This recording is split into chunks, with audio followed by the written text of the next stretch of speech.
श्रीविष्णुस्तोत्रम्। किं नु नाम सहस्राणि जपते च पुनः पुनः, यानि नामानि दिव्यानि तानि चाचक्ष्व केशवः। मत्स्यं कूर्मं वराहं च वामनं च जनार्दनं, गोविन्दं पुण्डरीकाक्षं माधवं मधुसूदनं। पद्मनाभं सहस्राक्षं वनमालिं हलायुधं, गोवर्धनं ऋषिकेशं वैकुण्ठं पुरुषोत्तमं। विश्वरूपं वासुदेवं रामं नारायणं हरिं, दामोदरं श्रीधरं च वेदाङ्गगरुडध्वजम्। अनन्तं कृष्णगोपालं जपतो नास्ति पातकम्, गवां कोटिप्रदानस्य अश्वमेधशतस्य च। कन्यादानसहस्राणां फलं प्राप्नोति मानवः, अमायां वा पौर्णमास्यामेकादश्यां तथैव च।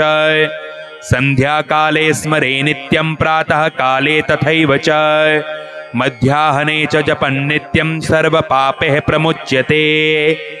श्रीपितृस्तोत्रम्।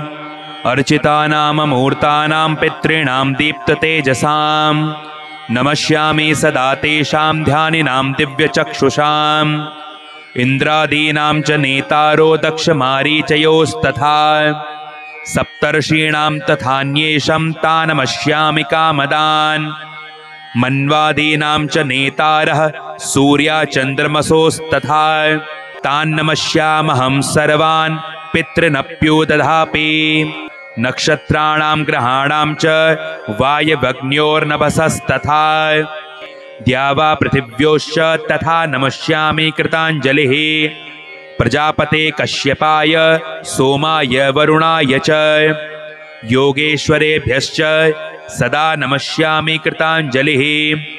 नमो गणेभ्यः सप्तभ्यस्तथा लोकेषु सप्तषु, स्वायंभुवे नमस्यामि ब्रह्मणे योगचक्षुषे।